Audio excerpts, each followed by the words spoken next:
Class 4-এর মেয়েরা, তোমাদের ইতিহাস বইয়ের 84 পাতায় যে নদী উপত্যকা সভ্যতা ও পুরনো সভ্যতার দান যে চ্যাপ্টারটি রয়েছে, সেটা আমরা গতদিনে নদী উপত্যকা সভ্যতা সম্বন্ধে আলোচনা শুনেছিলাম। তাই আজকে শুধুমাত্র আমরা পুরনো সভ্যতার দান সম্পর্কে আলোচনা করব, অর্থাৎ আমাদের আলোচনা পুরনো সভ্যতার দানের মধ্যেই সীমাবদ্ধ রাখব।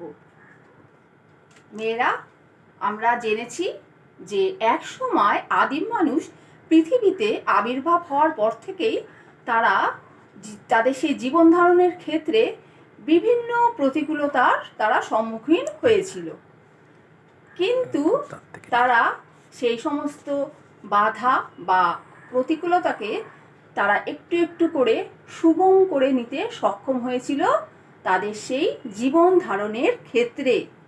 আর তাদের সেই নিরলস পরিশ্রম, নিষ্ঠা এবং মস্তিষ্কের উন্নত ধরনের চিন্তাধারার ক্রমবিকাশের বিবর্তনের ফলেই সেটি সম্ভব হয়েছিল। আর আমরা জানি মেয়েরা যে এক সময় মানুষ কি ছিল, তারা যাযাবর ছিল, আর সেই যাযাবর থেকে ক্রমে তারা গুহাবাসী হয়েছিল। দেখো ছবিতে তোমরা দেখতে পাচ্ছ। আর তারা শিখেছিল আগুনের আবিষ্কার, দেখো ছবিতে আমি দেখাচ্ছি। হ্যাঁ, আর এইভাবেই তারা একের পর এক নতুন নতুন সভ্যতার তাদের সেই সভ্যতার তারা অগ্রগতি সম্ভবপর হয়েছিল তাদের মধ্যে দিয়ে। আর সেই সময়ের সেই আগুনের আবিষ্কার যা তাদের সেই সভ্যতাটাকে অনেকটা ধাপ এগিয়ে নিয়ে যেতে সাহায্য করেছিল। শুধু আগুনের আবিষ্কারই নয়, তারা সেই নতুন পাথরের যুগে বিভিন্ন এবড়ো খেবড়ো পাথরকে তারা সুন্দর সুন্দর, দেখো তোমরা, সুন্দর সুন্দর তারা অস্ত্রের রূপদান দিয়েছিল, এবং সেই পাথর থেকে তারা বিভিন্ন ধরনের সেই বাসনপত্র, গয়নাগাটিও তারা বানিয়েছিল। দেখো তোমরা ছবিতে দেখতে পাচ্ছ, এই সবই কিন্তু তাদের সেই বুদ্ধির দ্বারা সম্ভবপর হয়েছিল, আর ছিল তাদের নিরলস পরিশ্রম ও নিষ্ঠা। তারা শুধু পশু শিকার করে তাদের সেই পশুর কাঁচা মাংস খেত না, তারা এক সময় পশু শিকার নয়, তারা যে পশুপালন করে সেই পশুদের থেকে অনেক উপকারও যে পাওয়া যায় তাও তারা উপলব্ধি করতে পেরেছিল। অর্থাৎ পশু মানুষের খাদ্যের সম্পর্ক তারা ছিন্ন করে তারা হয়ে উঠেছিল পশু পালক।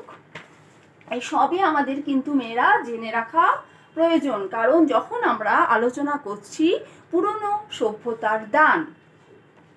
আর তারপর দেখো, নতুন পাথরের যুগের কোনো একটা সময় তারা কি করেছিল, সেই কুমোরের চাক থেকে আবিষ্কার করে ফেলেছিল চাকা, তাই না?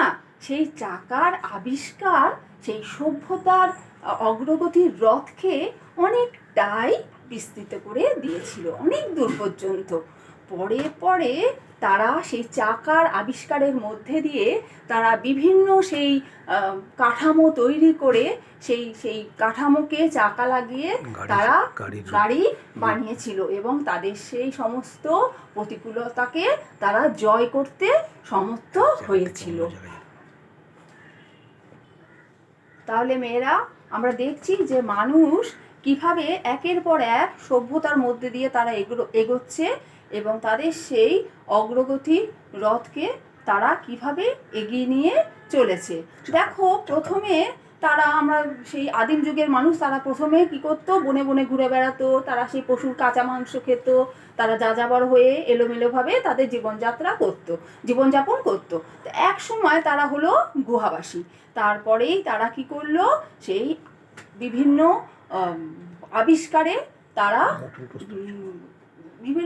আবিষ্কারের মধ্যে দিয়ে তারা তাদের সেই সভ্যতাকে ক্রমবিবর্তনের রূপ দিতে শুরু করলো। যেমন তারা অগ্নুৎপাত কিংবা দাবানলের আগুন দেখে তাদের ধারণা হয়েছিল যে আগুন আগুনের আবিষ্কার, এবং তারা সেই আগুনকেও তারা আবিষ্কার করতে সমর্থ হয়েছিল। শুধু আর তারা কিভাবে আগুন আবিষ্কার করেছিল? সেই শুকনো কাঠে কাঠ ঠুকে বা পাথরে পাথরে ঠুকে, এটা তো আমরা সবাই জানি, তাই না? তারপরে তারা শুধু যে পশু শিকার করে যে তার কাঁচা মাংস খেতে তাও নয়, তারা পরবর্তী সময় তারা পশু পালন করতে শিখলো। কেন তারা পশু পালন করতে শিখলো? তারা পশুদের থেকে বিভিন্ন সময় বিভিন্নভাবে তারা উপকার পেত। তাদের সেই মাংসই বলো, তাদের সেই দুধই বলো, তাদের সেই ডিমই বলো, আমরা সবই এগুলো জানি, তাই না? অর্থাৎ তারা সেই পশুপালনের মধ্যে দিয়ে তারা তাদের জীবনের অনেকটা ধাপ তারা এগিয়ে যেতে পেরেছিল। আর তারপরে তারা আমরা দেখলাম যে সেই চাকা আবিষ্কার করলো এক সময়, সেই কুমোরের চাক ঘুরিয়ে, আমরা ছবিতে তো দেখলাম। আর তারপরেই তারা সেই চাকা আবিষ্কারের মধ্যে দিয়ে তারা সেই কাঠের সেই গুঁড়ি কেটে, সেই চাকার আদলে কেটে সেটিকে সেই কাঠামোকে লাগিয়ে তারা গাড়ির রূপ দিয়েছিল। পরবর্তী সময় তাদের সেই কাঠের গাড়ি বিভিন্ন তাদের সেই প্রতিকূলতাকে অনেকটাই সহজ করে নিয়ে যেতে পেরেছিল। এইভাবে আমরা দেখতে পাচ্ছি তারা তাদের সেই একের পর এক আবিষ্কার করছে, কিন্তু এগুলি এক এক দিনে কিন্তু ঘটেনি, এগুলি কিন্তু ঘটতে অনেক দিন সময় লেগেছিল। আর তাদের সেই নিষ্ঠা, তাদের বুদ্ধি, তাদের সেই অধ্যবসায় তাদের সঙ্গে ছিল। আর এরপরে একদিন মানুষ কি করলো? তারা পাথরের খোঁজ করতে করতে তারা পেয়েছিল নতুন এক পাথর, যা পরবর্তী সময়ে তামার রূপ নিয়েছিল।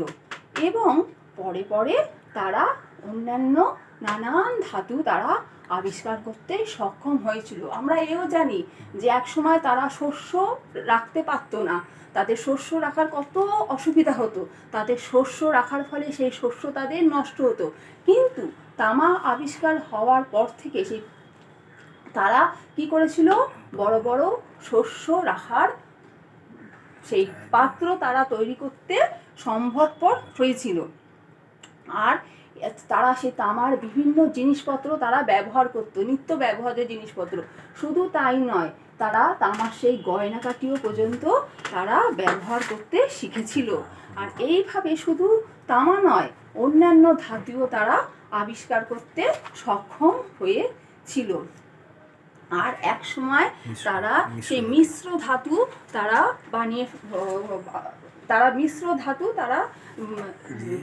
পেয়েছিল। আর সেই কি করে তারা মিশ্র ধাতু বানাতে শিখেছিল? সেই তামার সঙ্গে টিন মিশিয়ে তারা তৈরি করেছিল মিশ্র ধাতু ব্রোঞ্জ। আর আমরা জানি সেই যুগে একটা সেই যুগের নাম হয়েছিল ব্রোঞ্জ যুগ। আর শুধু ব্রোঞ্জ সেই সময় মানুষের কাছে খুবই সমাদর পেয়েছিল। অস্ত্রশস্ত্র আর নানান প্রয়োজনীয় জিনিস তারা সেই ব্রোঞ্জ দিয়ে বানাতো। আর তারপরেই ব্রোঞ্জ যুগ শেষ হতে হতেই চলে এলো লোহা। আমরা জানি, তাই না? এগুলো তো সবই আমরা পড়েছি। লোহা মানে তারা শুরু করলো সেই লৌহ যুগ। সভ্যতার সেই গতিময় রথ ছুটে চলল অত্যন্ত দ্রুত বেগে সেই লোহার আনুকূল্যে। সভ্যতার দিকে মানুষ এগিয়ে গেল আরো প্রবলভাবে। শুধু সেই সময় নয়, আজও পর্যন্ত লোহা ছাড়া কোনো কিছুই সম্ভবপর নয়। সমস্ত কিছুতেই গাড়ি বলো, গাড়ি, বিভিন্ন কলকারখানা, সমস্ত কিছু, জাহাজ নির্মাণ কারখানা, যা কিছু লোহা ছাড়া সবই কিন্তু প্রায় অসম্ভব। আর সেই সভ্যতার ইতিহাস মানব সমাজকে এইভাবেই ক্রমশই এগিয়ে নিয়ে চলেছে, প্রজন্মের পর প্রজন্ম ধরে। আর যার ফল হিসাবে লোহা আবিষ্কারের মধ্যে দিয়ে সমাজে এসেছিল এক বিশাল পরিবর্তন। আর মানব সভ্যতা যেন তার অহংকারী পা ফেলে হেঁটে চলেছিল লোহারই হাত ধরে। তাহলে আমরা জানলাম মানুষ কিভাবে একের পর এক আবিষ্কার করে তাদের সেই অগ্রগতির পথকে তারা ক্রমশই সুগম করে তুলেছিল।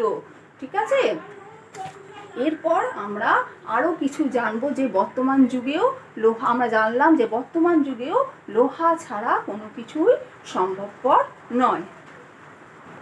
আর মেয়েরা, আমরা জেনেছি যে মানুষ, মানে আদিম মানুষ যখনই কিছু অবসর সময় পেত তখনই তারা গুহার দেয়ালে ছবি আঁকত, অর্থাৎ তারা শিল্প চর্চার কাজে তারা মন দিত।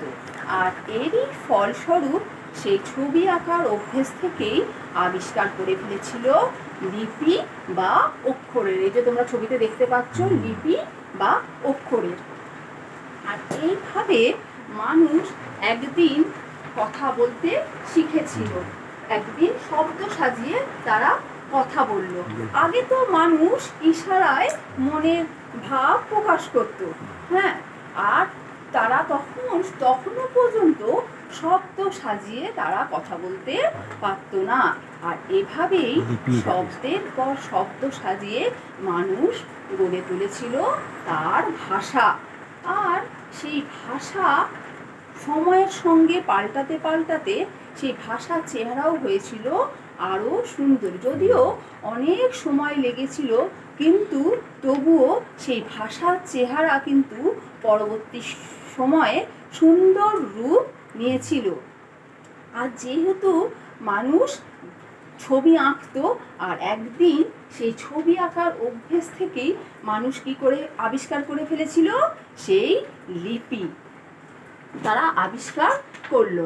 আর এক সময় মানুষ কি করেছিল আমরা জানি, গাছের আঁশ দিয়ে দড়ি পাকিয়ে, তুলো থেকে সুতো পাকিয়ে তারা সেই সুতো দিয়ে কি করত, তারা কাপড় বোনার কাজ করেছিল, অর্থাৎ তারা সে কাপড় বুনে পরতো। কিন্তু আদিম যুগে মানুষ প্রথম কিন্তু সেই গাছের ছাল বা পশুর চামড়া দিয়ে তৈরি পোশাকই তারা পরেছিল, এটাই ছিল তাদের প্রথম পোশাক। কিন্তু পরবর্তী সময় তাদের সেই বুদ্ধিমত্তার বিকাশের সঙ্গে সঙ্গে তারা গাছের ছালের পোশাকের বদলে বা পশুর চামড়ার পোশাকের বদলে মানুষ বানিয়েছিল কাপড়ের পোশাক, সে সুতো দিয়ে। তারপর তারা চিন্তা ভাবনা করেছিল সেই চরকার মাধ্যমে সুতো কেটে সেই সুতো দিয়ে তারা সেই সুতো কাটা তারা শুরু করেছিল, এবং সেই কাপড়ও তারা সেই সুতোর মাধ্যমে বানিয়েছিল। আজকেও কিন্তু তার ফল আমরা দেখতে পাই, সেই বড় বড় কাপড়ের মিল, সমস্ত কিছুই কিন্তু তারই নিদর্শন। তারপরে দেখো, সেই মানুষ যখন আরো পরবর্তী সময় তারা কি করলো, তারা সেই ঘর বাড়ি বানানোর তাগিদে তারা ইট তৈরি করতে শিখলো। তারা সেই ইটকে মাটিতে পুড়িয়ে তারা সেই শক্ত করে সেই তাদের বাড়ি ঘর বানালো সেই শক্ত ইট দিয়ে। তারপরে তারা সেই লিপি বা অক্ষর আবিষ্কার হওয়ার পর তারা শুরু করলো লেখার কাজ। আর তারা কোথায় লিখতো, তারা সেই গাছের ছালে প্রথমে তারা লিখতো। কিন্তু পরবর্তী সময়ে তারা মাটির টালিতে খোদাই করে লিখে তা পুড়িয়ে শুকিয়ে স্থায়ী করে রাখারও উদ্যোগ তাদের মধ্যে দেখা দিয়েছিল। আর এভাবেই কখনো কখনো তারা পাথরে খোদাই করে লিখত। আর লেখাপড়াও এইভাবেই শুরু হয়ে গিয়েছিল। আর দলবদ্ধ মানুষ একসঙ্গে থাকতে থাকতে তারা একটা সমাজ গড়ে তুলেছিল। আর সমাজ গড়ে উঠতেই, যেহেতু সে সমাজ গড়ে ওঠার সাথে সাথে তাদের লেখাপড়াও চলছিল, শিক্ষাও চলছিল, আর তাদের সেই শিক্ষার পিছন ধরে চলে এলো সংস্কৃতি, বিনোদন, হ্যাঁ, আর কারিগরি দক্ষতাও। মানুষের নানান হাতের বিভিন্ন কাজ তারা শিখতে শুরু করলো। আর এই সমস্তই কিন্তু তাদের সেই লিপি সহযোগিতা করেছিল। আর তারা এখনো পর্যন্ত সেই লিপি সেই যুগে ধরে আজও চলে আসছে। সেই ছাপাখানায় দেখো লিপির সমস্ত বইয়ের সমস্ত কাজ হচ্ছে। আজও কিন্তু আমরা বই পত্র যা নিউজ পেপার যাই করি না কেন সেই কিন্তু সেই ছাপাখানা সেই লিপির হাত ধরেই সেই উন্নত পর্যায়ে আজকে পৌঁছেছে। আর মেয়েরা আমরা জানলাম যে দলবদ্ধ মানুষ এইভাবে একদিন গড়ে তুলেছিল সমাজ। আর এইভাবেই একসময় সমাজে সৃষ্টি হয়েছিল ব্যক্তি সম্পত্তি। আর ব্যক্তি সম্পত্তির সুবাদে সমাজে গড়ে উঠেছিল দুটি শ্রেণী, একটি হলো ধনী আর একটি হলো গরিব। আর এইভাবেই সমাজে ভেদাভেদের সৃষ্টি হয়েছিল। আর সমাজে কিন্তু এই ব্যক্তিগত সম্পত্তি থেকেই সৃষ্টি হয়েছিল কৃতদাস প্রথারও। অর্থাৎ সেই কৃতদাস প্রথাতে দেখো ছবিতে তোমরা দেখতে পাচ্ছ কিভাবে সেই অত্যাচার তাদের করা হতো।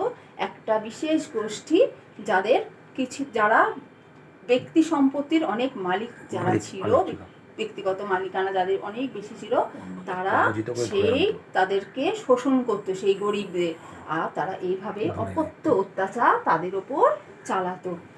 আর এ থেকেই সর্বোচ্চ পর্যায়ে এক শ্রেণীর মানুষের উপরে আরেক শ্রেণীর মানুষের অত্যাচার শুরু হয়েছিল, সেই অকথ্য অত্যাচারের মধ্যে দিয়ে। তাকেই আমরা বলি দাস প্রথা। মেয়েরা, সভ্যতার ইতিহাস মানব সমাজকে ক্রমশই এগিয়ে নিয়ে চলেছে প্রজন্মর পর প্রজন্ম ধরে, যেটা আমি তোমাদের আগেই বলেছিলাম। আর গতির নেশায় ছুটে চলাই হলো কিন্তু মানুষের ধর্ম। সেই প্রাচীন যুগের মানুষের নিষ্ঠা, নিরলস পরিশ্রম ও অভিজ্ঞতার ফলেই আজ আমরা কিন্তু চরম উন্নতি পর্বের মানুষ। অবশ্যই আমাদের সাথে আছে পুরনো সভ্যতার সঞ্চয়, আর আছে আদিম সভ্যতার অভিজ্ঞতা ও নতুন সভ্যতা অর্জন। এগুলি কিন্তু আমাদের ভুলে গেলে চলবে না। অর্থাৎ আমরা দেখতে পাই সভ্যতার এই রথ ক্রমশ এগিয়ে চলেছে তার নিজের গতিতে। এক সময় মানুষ ছিল যাযাবর, আর সেই যাযাবর থেকে আজ কিন্তু মানুষ রকেটে চড়ে বিভিন্ন গ্রহে দাপাদাপি করছে। পশু শিকার করে মানুষ খেত সেই পশুর কাঁচা মাংস। আজ মানুষ সেই কাঁচা মাংস খাওয়া ছেড়ে মোবাইলের বোতাম টিপে নামি দামি হোটেলের বিভিন্ন নামি দামি খাবার বাড়িতে বসেই উপভোগ করছে সেই খাবার খেয়ে। শুধু কি তাই, বর্তমান পরিস্থিতিতে আমরা এও দেখছি অনলাইন মাধ্যমে বাড়িতে বসে যান্ত্রিক পদ্ধতিতে মানুষ সব কিছুই বজায় রাখার চেষ্টা করছে, তাই না? তাই আমরা ভাবছি মনে মনে যে কোনো বাধাই আর আমাদের কাছে কিছুই নয়, কোনো সমস্যাই আর আমাদের সামনে নেই। আমরা যে এখন সভ্যতার চরম শিখরে, যে কোনো আবিষ্কারী বা আবিষ্কার করা এখন আমাদের হাতের চাবিকাঠি। কিন্তু সত্যি কি তাই? উত্তরটা অবশ্যই। আজ মানুষ সভ্যতার চরম তুঙ্গে। আপাত দৃষ্টিতে মানুষের মানে আমাদের চাহিদা সবই আজ আমাদের তালুবন্দি, কিন্তু এর মধ্যেই কোথাও যেন একটা ফাটল কিন্তু আমরা দেখতে পাই বা দেখতে পাচ্ছি। সেটা কি? আমরা যদি একটু গভীরে দেখি তাহলে দেখতে পাবো সবই মানুষ কি আজ এই পৃথিবীতে মানুষের সৃষ্ট সেই আবিষ্কারের সম্পদ ভোগ করতে পারছে? পরিষ্কার ভাষায় সবাই কিন্তু পাচ্ছে না, সবাই পাচ্ছে না। তোমরা ছবিটা দেখলেই তোমরা কিন্তু বুঝতে পারবে, প্রাথমিক ধারণা তোমাদের আসবে। পরিসংখ্যান বলছে বেশিরভাগ মানুষই আজ দুবেলা পেট ভরে খেতে পাচ্ছে না। দেখো ছবিতে, শীতকালে ঠান্ডা নিবারণের জন্য প্রয়োজনীয় গরম কাপড় পাচ্ছে না, বহু মানুষ এখনো ফুটপাতে দিন যাপন করে, কত কষ্ট করে। বর্ষাকালে কেএমসির বড় বড় পাইপের মধ্যে তাদের আশ্রয় নিতে হয় তাদের সেই মাথা বাঁচানোর জন্য। পাশাপাশি আমরা দেখতে পাই কিছু সংখ্যক মানুষ বৃহৎ বৃহৎ অট্টালিকায় তারা সেই শীততাপ নিয়ন্ত্রিত ঘরে বসবাস করে বা দিন যাপন করে। আরও দেখতে পাই কোনো কোনো মানুষ সুসজ্জিত বিলাসবহুল নার্সিংহোমে চিকিৎসার ভার বহন করতে পারে, আর বেশিরভাগ মানুষ সরকারি হসপিটালের বারান্দায় পড়ে থাকে। আর সামাজিক অত্যাচার আজকের পৃথিবীতে এক ভয়ঙ্কর ব্যাধি, আর এর ফলেই আমরা দেখতে পাই তোমাদের মতো শিশুরা যারা কিনা কাজ করে কোনো চায়ের দোকানে অথবা কোনো রাজমিস্ত্রির মজুরের কাজে, সংসারে অর্থের প্রয়োজনে তোমরা দেখতে পাচ্ছ ছবিতে মাথায় সে এইটুকুনি বাচ্চা, সে মাথায় কি বয়ে নিয়ে যাচ্ছে? ইট বয়ে নিয়ে যাচ্ছে। দৈনন্দিন হিংসা হানাহানির ফলে আজও পৃথিবীর বুকে বহু মানুষের রক্তপাত ঘটছে বা ঘটে চলেছে। তাই এত কিছুর মাঝেও প্রশ্ন, আমরা কি সত্যি খুব সুখী? তাই এসব সভ্যতার উন্নয়ন পরেও কি আমরা দাবি করতে পারি এই পৃথিবীতে সমস্ত মানুষের বাসযোগ্য করে তোলা গেছে, সমস্ত মানুষকে বাসযোগ্য করে তোলা গেছে? এটা বোধহয় আরো বহু শতাব্দীর কাজ। তোমরা যদিও এখন অনেকই ছোট, তোমরা হয়তো এখন সবটাই বুঝে উঠতে পারবে না, কিন্তু তোমরা যখন বড় হবে তখন এগুলো কিন্তু আস্তে আস্তে এই বিষয়গুলি তোমরা উপলব্ধি করবে বা অনুধাবন করবে। আর তাই তো আমরা মানুষ হিসাবে এই অঙ্গীকার আমাদের পালন করতেই হবে। তা নইলে সভ্যতার শরিক হিসাবে আমরা কোনো উন্নতি আমরা মানতে পারবো না, কোনো উন্নতির মানে হয় না। আর এর শরিক হিসাবে আমরাও কিন্তু এই পৃথিবীর এই দায়ভার আমরা কোনো মতেই অস্বীকার করতে পারবো না।